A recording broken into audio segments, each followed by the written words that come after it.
Bonjour à tous. Alors aujourd'hui, je vous donne rendez-vous dans le département du 17, donc en Charente-Maritime.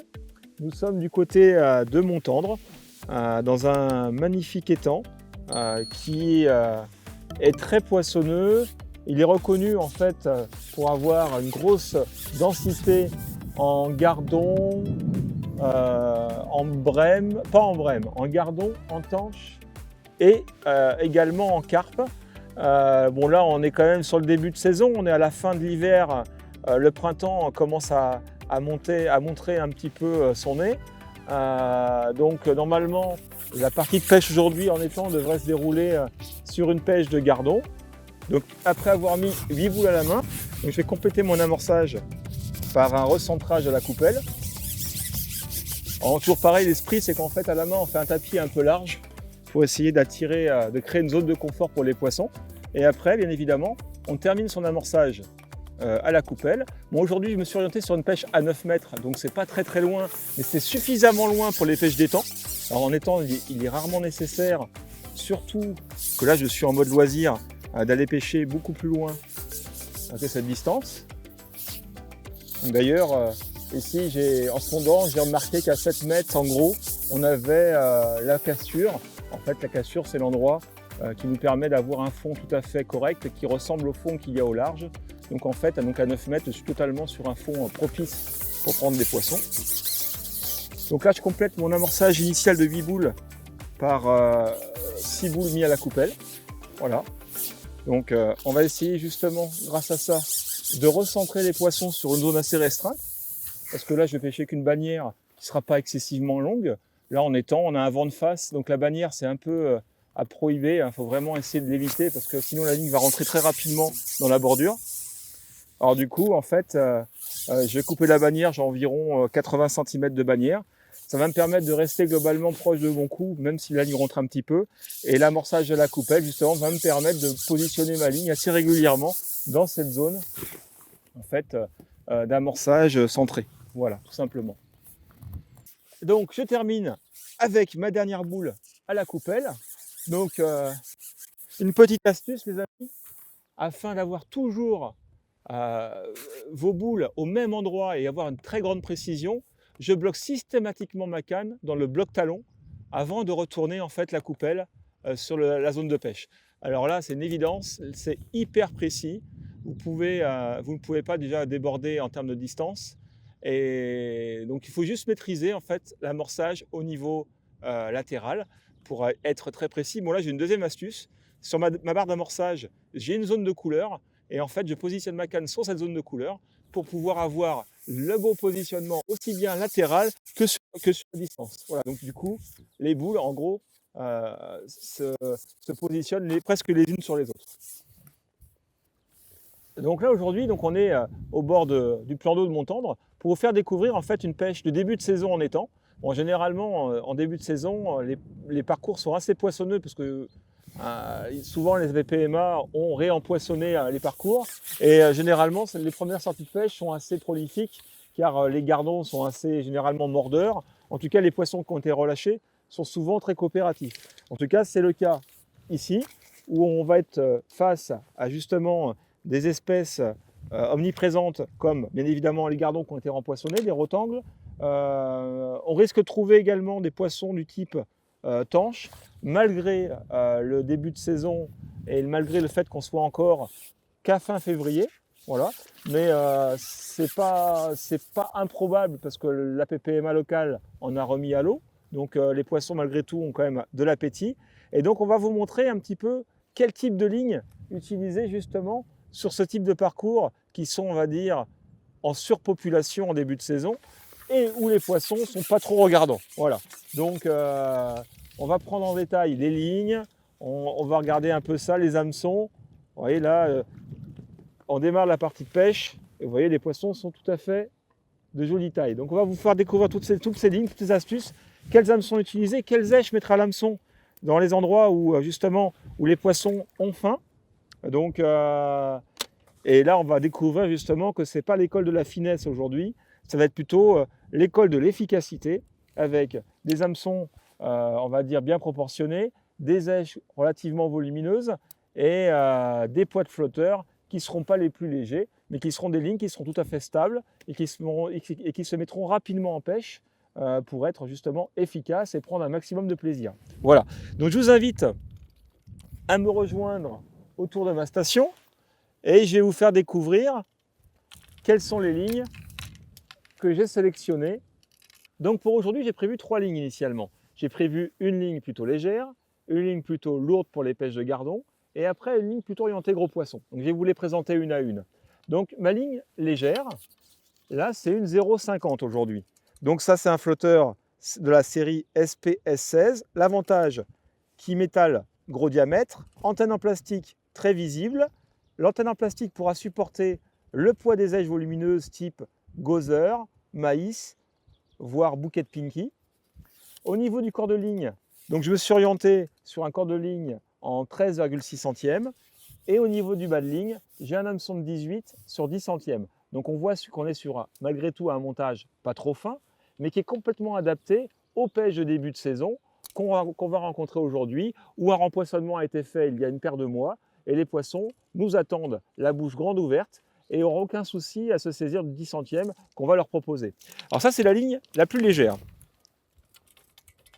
Ensuite, j'ai monté une ligne un peu plus agressive. Alors là, on est sur un flotteur de la même série, donc c'est des SPS16, donc toujours pareil, quille métal forte pour une bonne stabilité dans le vent, antenne en plastique très visible, et également porteuse, qui permettra en fait de bien pouvoir supporter le poids des différentes aiges qu'on va pouvoir mettre à l'hameçon. Le corps de ligne est également sur cette ligne-là un 13,6 centièmes. Et le bas de ligne, je suis sur un 12 centièmes et un hameçon de 16. Là, on a vraiment un hameçon un peu plus gros, la ligne est un peu plus grossière. La première ligne, la 0,50, était réglée à ras du fond.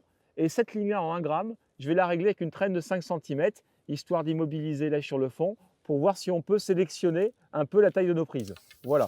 Donc, ça va être une ligne polyvalente, en espérant pouvoir prendre, bien évidemment, des gardons qui sont l'espèce dominante sur le parcours, mais également des poissons bonus, qui pourraient être éventuellement une tanche, une petite carpe. Mais bon, on est quand même tôt en saison. Je pense que je suis un petit peu optimiste en avançant ça. On verra bien dans la journée comment la pêche évolue. Voilà. Et une troisième ligne.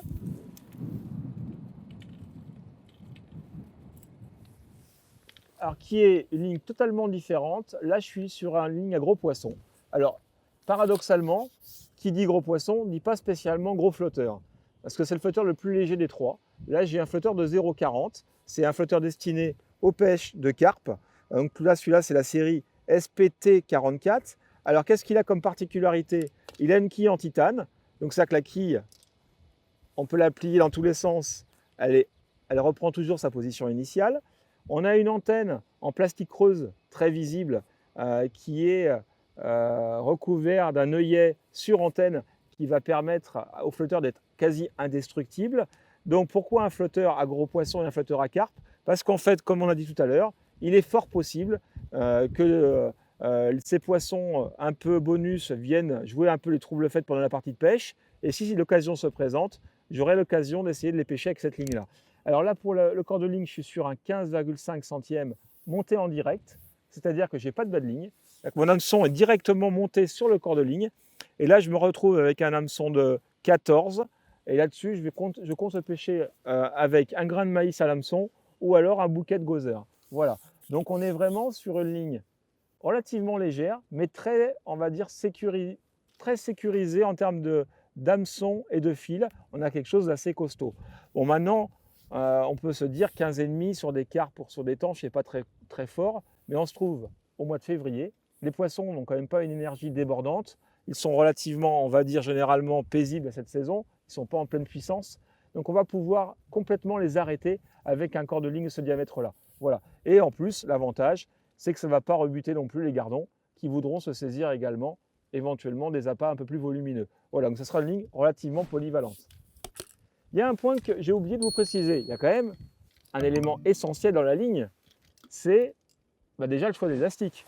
Parce que je vous ai parlé de mes 3 lignes, ma 0,60 à gardon, ma 1 gramme pour tout poisson et ma 0,40 pour la carpe. Mais j'ai bien évidemment des élastiques en proportion. Alors sur ma 0,50, on voit ici, j'ai un élastique de couleur vert, c'est un 0,8 de chez nous. Donc c'est un élastique plein qui est monté sur un seul brin. Donc un brin, bah, c'est pas compliqué, je vais vous montrer à quoi ça ressemble. C'est cette longueur-là. Donc cette longueur-là, ça fait exactement 1,30 m. Donc j'ai en gros, l'élastique s'arrête 10 cm au-dessus, donc j'ai en gros 1,20 m d'élastique à l'intérieur de mon sion monobloc. Et ça va me permettre de pouvoir prendre des poissons sans aucun souci de toute taille. Bon, bien évidemment, si les carpes arrivent, 0,8, ça risque d'être un peu léger. Ça pourrait éventuellement être un peu tendre et leur donner trop de liberté au démarrage. Mais ce n'est pas la ligne à carpe. Ensuite, j'ai la ligne polyvalente, la 1 gramme. Alors celle-ci, j'ai également monté l'élastique sur un seul brin. Par contre, là, j'ai un élastique un peu particulier. C'est un élastique creux, mais très fin. C'est du 1,2. Donc c'est du 1,2 creux. Alors c'est un élastique que j'adore, vraiment, j'utilise de plus en plus pour toutes les pêches, on va dire, où des poissons bonus peuvent se glisser dans votre épuisette. Voilà. Donc si on sait que sur un parcours donné, on va pouvoir prendre des poissons de taille modeste, mais au travers, on va prendre une tanche, une grosse brème, une carpe, et bien là, d'emblée, je ne me pose plus les questions, je monte ce 1,2 creux. Alors on l'appelle le super soft parce qu'il a un coefficient d'allongement très élevé. Il va s'allonger jusqu'à 7 fois sa longueur initiale. C'est-à-dire, en gros, là, j'ai 1,20 m d'élastique de montée dans mon sion. Si je pique un gros poisson, il va pouvoir s'étendre jusqu'à 7 à 8 mètres en tension maximale. Donc, on est vraiment sur quelque chose de très confortable. Donc, c'est pour moi l'élastique aujourd'hui le plus polyvalent sur les pêches d'étang. Et principalement aujourd'hui, je pense sur une pêche de début de saison où il y aura du poisson de toute taille, c'est vraiment l'élastique qui devrait être l'élastique le plus adapté. Et enfin, pour ma ligne à carpe, donc là on voit que j'ai un kit un peu différent des autres. Donc là mon élastique il n'est pas sur un brin, mais il est sur 2 brins. D'ailleurs c'est ce qu'on appelle chez nous un kit ELC.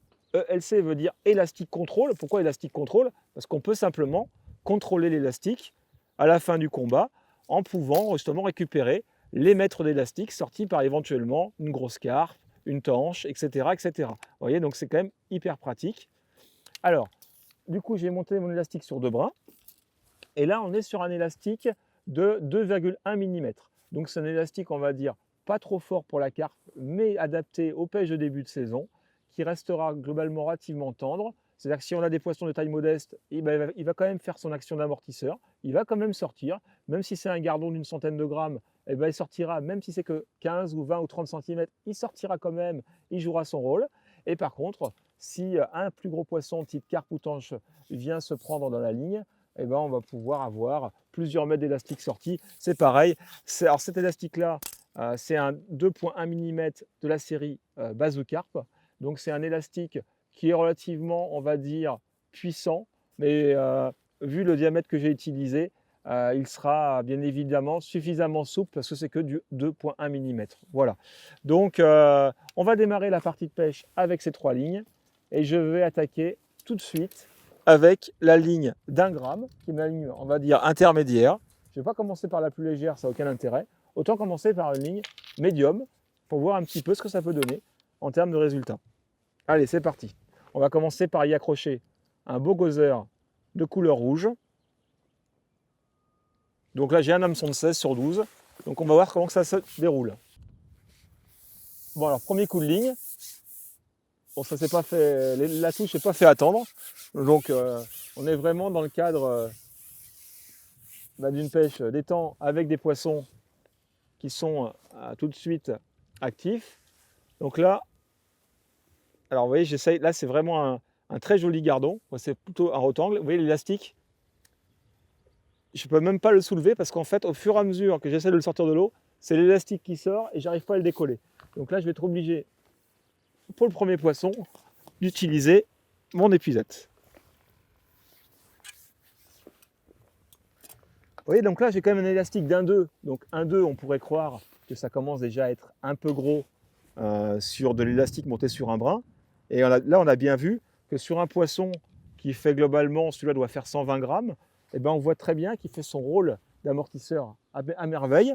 Et même si le diamètre d'1,2 paraît au départ un diamètre peut-être un peu dur pour les spécialistes de pêche au cou, mais vu que c'est un élastique creux, il a tendance vraiment à s'allonger beaucoup plus que les élastiques d'1,2 en matière pleine. Voilà. Il faut, en termes d'équivalence, il faut s'imaginer qu'un creux, vous pouvez lui enlever 50% de son diamètre pour avoir un équivalent plein. Donc en gros, le 1,2 équivaut en gros à un 0,8. en termes de souplesse. Voilà.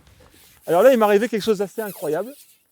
J'étais un peu pris de court, j'ai pas eu le temps d'envoyer la canne, qu'un poisson s'est saisi de mon lèche. Donc là, ça veut dire vraiment qu'il y a une très très grosse densité de poissons dans le secteur. Il a dû me le prendre à 3 ou 4 mètres du bord. Donc je pense que la pêche aujourd'hui va être très intéressante. Donc c'est encore un rotangle. Donc c'est des espèces en fait qui sont souvent très agressives sur les lèches. C'est-à-dire qu'en fait, un rotangle n'a aucune difficulté à se saisir d'une lèche en mouvement. C'est un poisson qui est très... Il a un comportement bizarrement un peu prédateur sur les lèches. Voilà.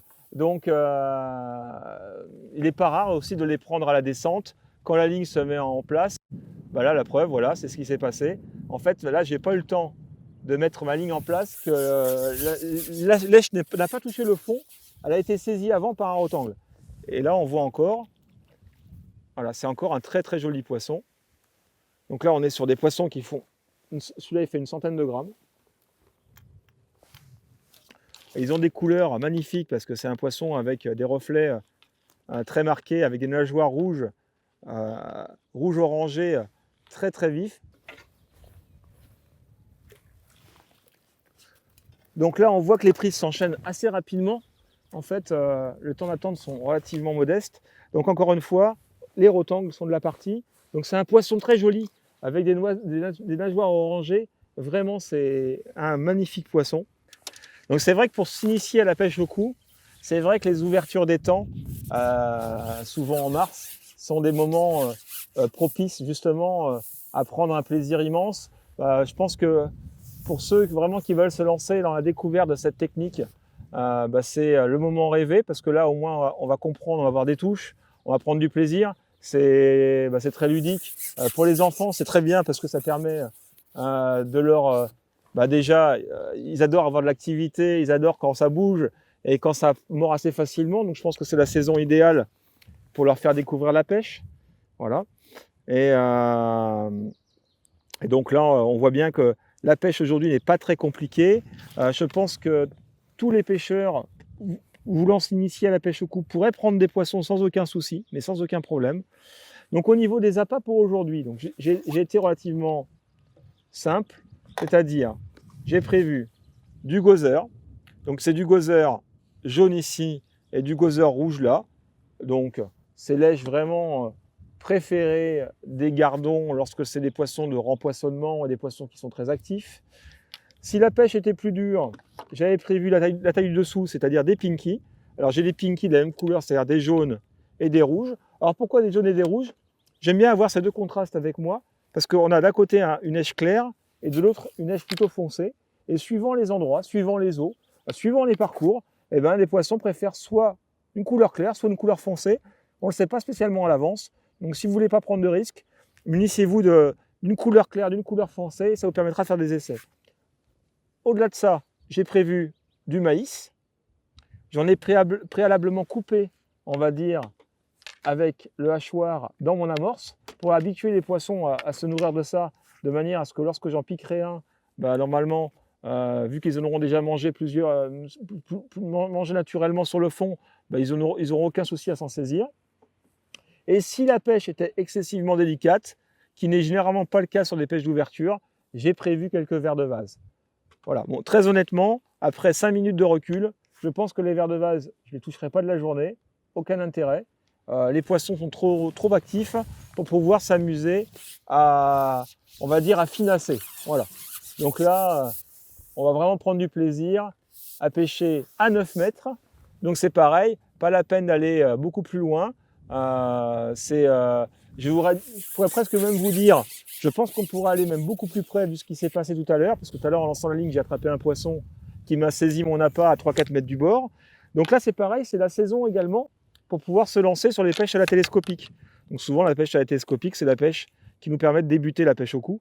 On voit souvent à l'esprit des enfants qui viennent à la pêche au cou avec des cannes télescopiques de 3 mètres, 4 mètres. Et là, typiquement, en début de saison, ça peut être totalement approprié parce qu'en fait, la densité des poissons font que les poissons sont moins regardants, ils rentrent au bord assez facilement. Et c'est vrai que je pense qu'il y a une très belle pêche également à faire avec des cannes de courte distance. Voilà. D'ailleurs, on verra tout à l'heure, on essaiera de jeter quelques asticots en bordure, de grainer, ce qu'on appelle agréner. On va agréner des asticots simplement, sans mettre d'amorce, et pour voir si ça peut permettre de les faire venir. Alors qu'ici, je vois presque le fond au bord, mais j'essaierai quand même. Parce qu'au bord, je dois avoir... allez, si j'ai 40 cm de fond à 3 mètres, c'est tout ce que je dois avoir. Parce qu'au large, il y a un fond d'environ 1m30, 1m40. Il y a une vraie cassure qui s'applique ici à partir de 7 mètres. Donc, c'est un fond tout à fait raisonnable. Mais je suis sûr que dans 40-50 cm de fond, les poissons pourraient y venir assez facilement en y mettant régulièrement quelques asticots. Voilà. Allez, on va se remettre dans la pêche. On va essayer de faire une petite série de poissons pour voir un peu comment que ça évolue.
Donc on a fait la partie de pêche depuis tout à l'heure avec du maïs, de l'asticot.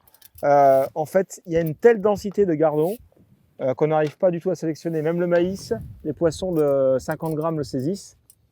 Et là, je viens de changer lèche.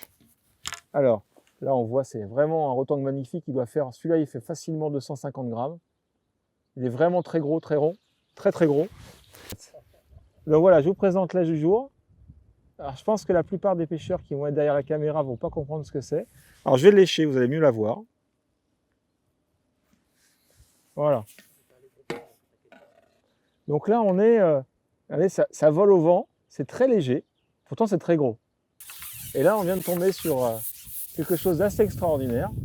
En fait, je mets à la pointe de mon hameçon une èche, c'est pas une èche animale, c'est pas une èche végétale, c'est une èche textile. Alors textile, ça paraît bizarre d'entendre ça, mais c'est assez rigolo parce qu'en fait, on a l'impression que les petits poissons s'en désintéressent et en fait, les plus gros gardons viennent justement par curiosité y goûter. Alors je pense que ça peut être plusieurs fois. Là, c'est encore un très joli poisson.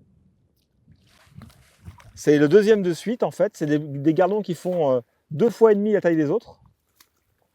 Là, c'est un très très joli gardon qui fait au moins 200 grammes. Le coup d'avant, il faisait 250 grammes. Et qu'est-ce qu'il a mangé? Eh bien, un fameux pompon. Mais qu'est-ce que c'est que cette bête? Au bout de la gueule du gardon, c'est quand même assez volumineux. C'est bien plus gros qu'un asticot. Pour vous montrer la taille d'un asticot à côté, un asticot, c'est ridicule. Pourtant, c'est un gosier qui est très gros à côté. Là, on est sur une taille qui équivaut au moins à 3 asticots, 3-4 asticots. C'est une boule en textile, en tissu. Alors, ça existe de différentes couleurs. Alors, c'est employé par les pêcheurs en carpodrome. Alors, Pourquoi? Tout simplement parce que lorsqu'on pêche en carpodrome, on fait souvent des pêches à l'agrainage, c'est-à-dire qu'on graine souvent des pellets. Et en fait, dans l'agrainage, dans la descente des pellets, les carpes viennent se saisir des choses plus par curiosité. Et souvent, elles aspirent, elles recrachent. Mais en tout cas, on peut attraper des carpes avec ces fameux pompons. Et là, aujourd'hui, j'ai un très joli gardon avec ce fameux pompon. Voilà. Donc là, c'est vraiment un très joli poisson. Il est très gros, très large, très gros. Vraiment un joli gardon. Voilà. Donc, en tout cas, c'est pas des petits. Hein. Mais ça va moins vite, donc après, faut voir. Bon, après, on n'est pas en mode concours, quoi. Bon, ça, c'est la taille normale, tu me diras. C'est vraiment ceux d'avant qui étaient plus gros. Je vais essayer un double pompon. Voilà, donc le double pompon a été avalé, c'est assez surprenant, par en fait un rotangle près du bord. Et regardez ce qu'il avait dans la gueule. Il avait les deux pompons. Là, c'est quand même... Ça peut paraître bizarre qu'un poisson puisse avaler. C'est quand même très gros, regardez. Je vais comparer ça par rapport à un asticot. Vous voyez bien qu'en termes de taille, c'est incomparable. Et là, on est sur un gozer. Donc, vous voyez, on est vraiment sur quelque chose de beaucoup plus... Oh là là. Alors, on essaye le double pompon pour voir si on arrive à sélectionner les fameux plus gros gardons ou les plus gros rotangles. J'y crois parce que maintenant, ça fait quand même quelques fois que ça se reproduit. Et là, on prend vraiment des poissons, vraiment les plus beaux spécimens se laissent séduire par... Oh là là. Là, encore un très joli poisson.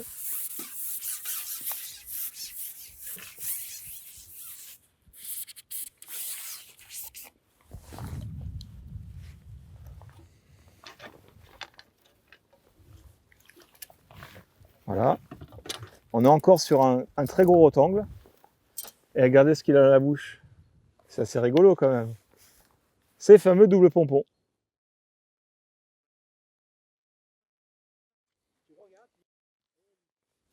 Et vous les copains, vos appâts les plus originaux que vous utilisez, qu'est-ce que c'est? Qu'est-ce que vous utilisez? Mettez-moi vos commentaires pour voir un peu ce qui peut sortir de l'ordinaire et ce qui peut permettre aussi de prendre des poissons d'un autre calibre. Donc n'hésitez pas à me laisser ça en commentaire sur la vidéo. Ça sera sympa de le faire partager à nos copains sur la toile.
Donc, je vais vous présenter un petit peu plus en détail la ligne en fait, qui pour moi aujourd'hui semble celle la plus adaptée à la pêche du jour. Donc ça, c'est la ligne de 20 grammes à l'arrivée. Donc c'est la ligne la plus polyvalente, une masse assez lourde pour pouvoir se mettre en place assez rapidement sur le fond, même si je dois vous avouer que c'est très compliqué d'aller sur le fond tellement il y a de poissons qui vous attrapent la ligne à la descente. Au niveau de la masse de plomb, donc c'est relativement simple, c'est qu'en fait la masse est relativement basse. J'ai un bas de ligne de 15 cm, mais très honnêtement, si je devais faire une compétition ici, je le réduirais à 10 cm. Voilà. Là, on est en mode détente. J'ai un bas de ligne de 15, ça passe partout. Au-dessus, quand je replie mon bas de ligne, qui fait 15 cm, je dépasse la masse des plombs. C'est-à-dire que les plombs sont relativement bas. C'est-à-dire que les plombs sont sur les 15 derniers centimètres du corps de ligne. Alors j'ai quoi? J'ai un plomb de touche, un plomb intermédiaire, et j'ai la masse qui se trouve globalement... Quoi non, j'ai un plomb de touche, un plomb intermédiaire, un deuxième intermédiaire, et 3-4 cm au-dessus de la masse. Mais tout ça est relativement serré.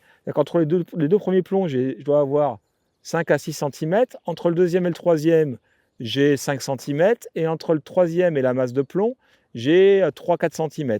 Et tout ça réuni sur 15 cm à l'arrivée, entre le plomb de touche et la masse principale. Voilà.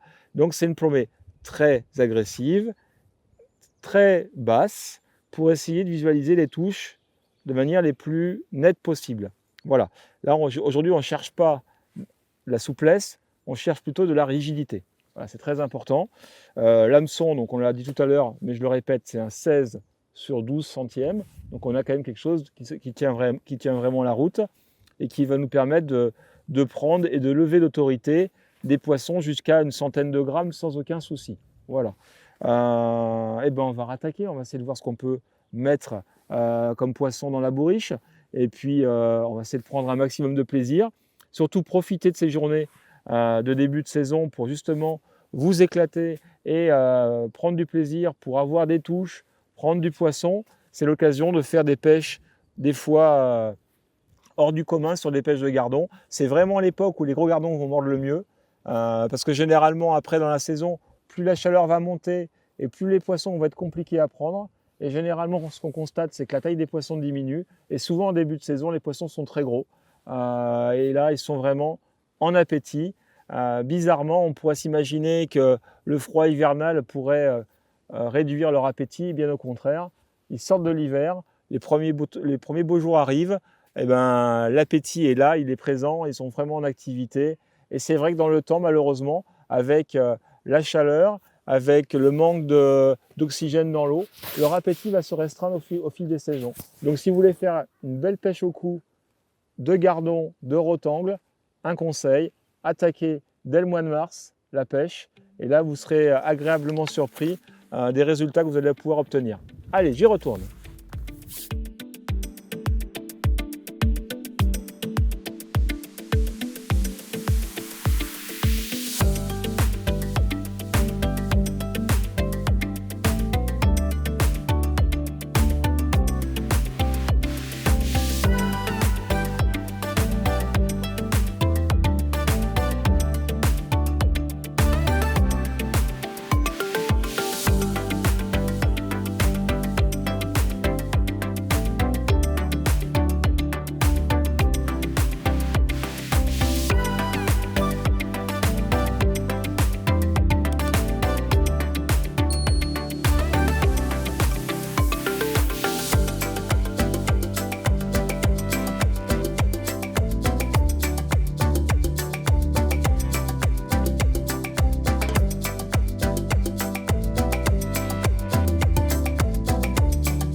Donc on vient de terminer notre journée de pêche sur le plan d'eau de Montendre.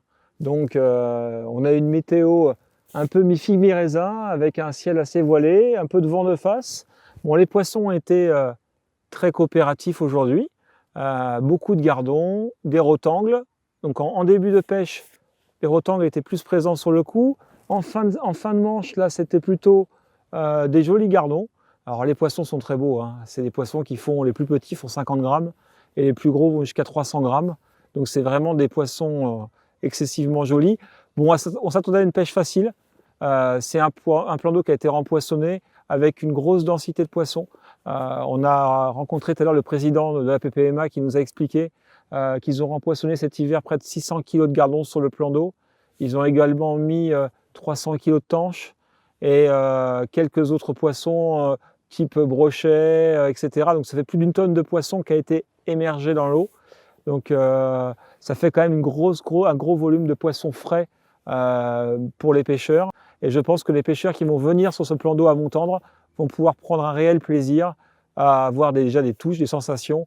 Et je pense qu'ils ne vont pas être déçus de leur périple sur ce plan d'eau. Voilà. En tout cas, moi, je peux que vous inviter à vous rendre, à découvrir ce plan d'eau pour ceux qui ne le connaissent pas. Parce que c'est vraiment... déjà, le parcours est magnifique. On est au calme.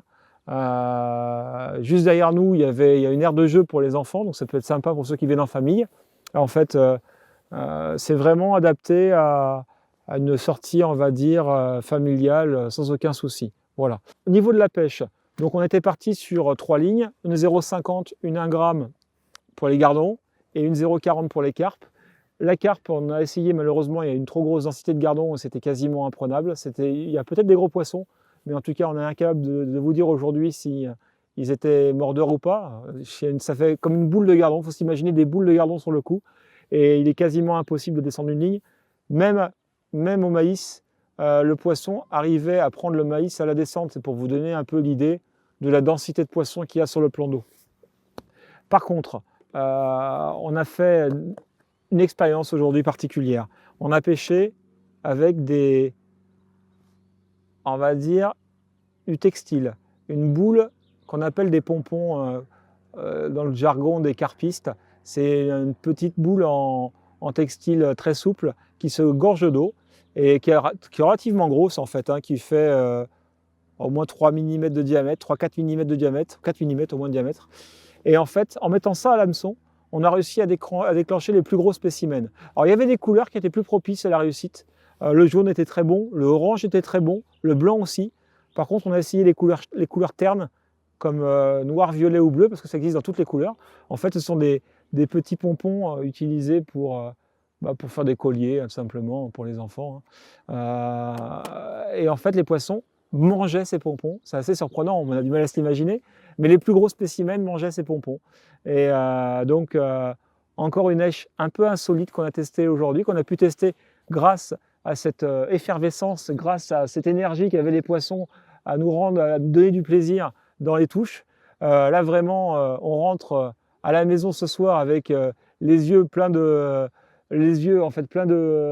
soleil. En tout cas, le soleil, c'était les poissons qui nous l'ont apporté, même si il n'était pas présent avec nous. Voilà. Donc, en tout cas, on va regarder un petit peu dans quelques instants ce que donne cette fameuse partie de pêche à Montendre. On a pêché l'équivalent de à peine 3 heures de pêche, je pense, à peine 3 heures de pêche. Bon, on va découvrir ça tranquillement tous ensemble. Donc, on vient de terminer la pesée. Donc, on est à 33 kg de gardons, en fait. Donc là, il y a environ 3 heures de pêche. C'est de la folie. Voilà, les gardons sont juste magnifiques. Voilà, on voit, c'est juste splendide. Des poissons vraiment très très sains. On a une bassine pleine. C'est juste extraordinaire. Donc, 33 kg de gardons. C'est juste incroyable. Merci encore à la PPMA locale de s'occuper de ce plan d'eau, de pouvoir permettre aux pêcheurs qui vont redémarrer la saison au mois de mars à avoir autant de touches et prendre autant de plaisir. Et au-delà de la pêche, ici vous avez un cadre particulier à Montendre où tout est prévu pour le bonheur de toute la famille. Juste derrière moi, il y a un grand parc pour les enfants avec toboggan, balançoire, etc. Donc si tu veux, c'est vraiment un endroit vraiment parfait pour la famille. On peut pêcher, on peut s'amuser. Pour ceux qui aiment marcher, je pense qu'il y a une petite balade sympathique à faire. Voilà, on est vraiment tranquille dans un parcours vraiment somptueux. Donc je vous invite tous à venir découvrir ce magnifique plan d'eau. En tout cas, nous, on s'est vraiment amusés. Je vous donne rendez-vous très prochainement pour de nouvelles aventures.